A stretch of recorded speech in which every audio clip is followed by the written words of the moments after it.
All right, the following are some exercises you can do each and every day or every other day for the management of your lower back and your right hip in particular. The first thing I want you to do is lie on your left side with your head supported. And then from here, what I want you to think about doing is take the flat part of your right foot and reach it away from you. So we're trying to shove gently that right hip down. While you're pushing that right hip down, I want you to also take that right arm and reach overhead. So you're separating that rib cage from the hip. Hold it there for a few seconds and then back and relax, okay? If you feel like your back is arching or rotating, you're going too far, don't think of this as a crazy, challenging exercise, more so just like a gentle stretch to open up that space in between the ribs and the hip. Think about holding for 5 seconds, doing 8 or 10 times.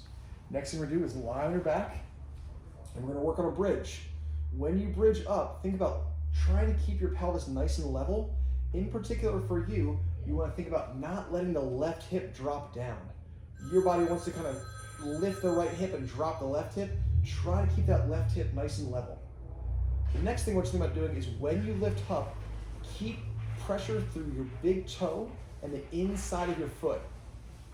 Once you get this down for 5 repetitions, the next thing I want you to do is lift up those hips, keep them level, and then march one leg at a time, back and forth like this, and then hips come back down. Do that exercise 8 times if you can. Next exercise, lifting your legs, hands to your forehead, knees slightly bent, drop one heel down towards the ground while keeping your lower back flat the entire time. If you can't keep your lower back flat, bend your knees more, okay? We also don't want you to feel like there's a bunch of pressure through your lower back. So with that exercise, try to do each leg about 6 times, 2 rounds. Next thing we'll do is a side plank, where it's more important that you do your left side, okay? So if you're crunched for time or you're feeling a little bit of pain in that right side of your lower back, just work on your left side. If you're having a good day though, do both sides. What I want you to try to do is I want you to lift up your hips and reach the arm up. So again, we're expanding that space between your hips and your rib cage, and then back down. So I'm putting pressure through my knees and my ankles and my bottom wrist and elbow. This exercise is pretty challenging for the shoulders, so if you feel like this is one of those exercises where you can only do it every other day, that would be fine. Try to do this about 8 times and then switch sides if you can. All right, moving on to our standing exercises. What I want you to try to do is put one foot in front, one foot behind. Both feet are straight and flat. Front foot is straight and flat, back foot is straight with the heel up. Turn your hips towards your front leg and then bend over by pushing your hips back, and then stand up by pushing your hips forward.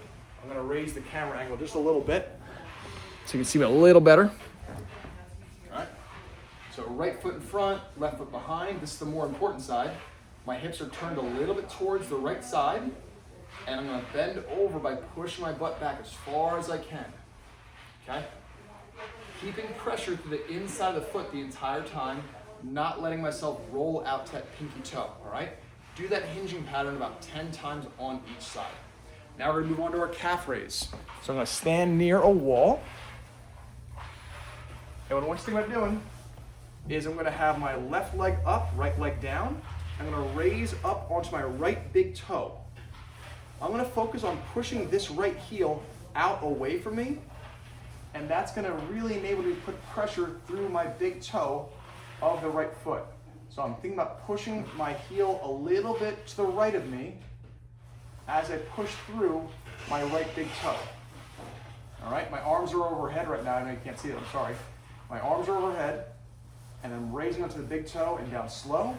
And I'll do it about 12 times on each foot, all right? And then finally, finally our lateral step down. So, sorry if that makes you a little dizzy, my mistake. What I'm gonna have you do is I'm gonna place my one foot on the stair, hands are on my hips, and I'm gonna drop down the one hip. So right now you're looking at my left hip, and you'll see it's dropping down and then raising back up. So I'm working on stepping down with a lateral step down on my stair. I am bending this right leg on the stair, the hip and the knee, which is making a nice challenge for that right thigh. But what the real challenge is going to be is when your right thigh is going down. So dropping my hip and then coming back up. So you're trying to reach for the ground with that hip the best you can, all right? Try to do that lateral step down about 8 or 10 times on each side, or you can do like 2 rounds of 5, and that's it. That's your program.